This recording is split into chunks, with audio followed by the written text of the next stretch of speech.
Lui, en plus de ça, ce pauvre mec du 515, il était là, Duval. pour nous donner à bouffer. Il était venu, c'était une mission, il était venu de boîte d'Abidjan. Non, d'Abidjan. Il venait d'Abidjan, ouais. Il venait d'Abidjan et il est venu et il nous amenait à bouffer. On nous avait dit, c'était justement, il y avait. Il disait que les avions avaient décollé. Donc notre chef de corps nous a dit gilet pare-balles, disposition de combat. Donc on a mis gilet pare-balles et l'avion l'avait passé, mais comme de là à la cheminée, moi je l'ai vu, hein, de là à la cheminée. Hein. J'ai vu les deux casques, un casque blanc et un casque orange.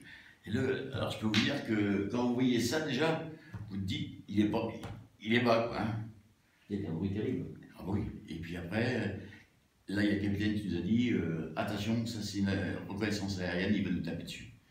Et 2 minutes plus tard, là c'est le déluge quoi. Hein, on voit des films, c'est à la télévision des fois, c'est exactement la même chose. Moi j'ai vu mon camarade ennemi passer au-dessus de la tête, et puis après, plus rien.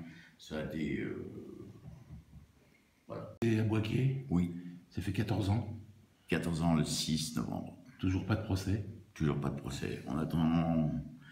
On attend. On espère. On espère un jour, peut-être qu'on va sortir la vérité. Savoir qui a fait quoi. Pourquoi?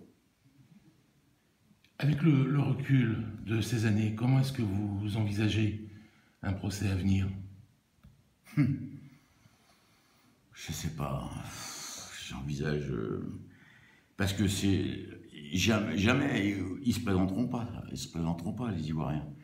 Et puis, alors, les Biélorusses, n'en parlons pas. On sait même pas où ils sont. Alors ils vont condamner qui? Ça servira à quoi un procès? Eh bien, pour nous, savoir, au moins, peut-être pas pour moi, mais au moins pour la famille des décédés. J'ai mes potes, ils sont morts là-bas, quoi. Et comme j'ai là mon Thierry Baratieux, c'était mon pote, et quand on est arrivé en Côte d'Ivoire, il m'a dit, toi Thierry, ça pue, c'est une mission, je la sens pas. Et ce pauvre gars est resté sur le tarmac. Béthune, Boisquier, il y a 14 ans, procès qui se profile toujours pas à l'horizon? 2020 peut-être, et c'est interminable, surtout pour ces familles et pour les blessés qui espèrent un procès dans un délai raisonnable et qui ne voudraient pas que ce procès soit pollué par différentes thèses complotistes qui ne visent qu'à créer des dissensions et surtout différer la tenue d'un procès auquel légitimement ils ont droit. Ces thèses complotistes, c'est quoi?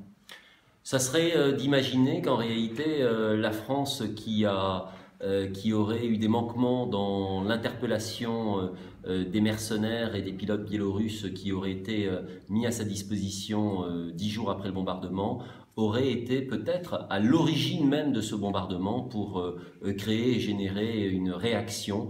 On ne peut pas imaginer que quelque autorité française que ce soit ait fait sciemment bombarder une emprise où se trouvaient X dizaines ou centaines de militaires qui auraient tous pu être blessés ou tués. Votre lecture du dossier serait plutôt...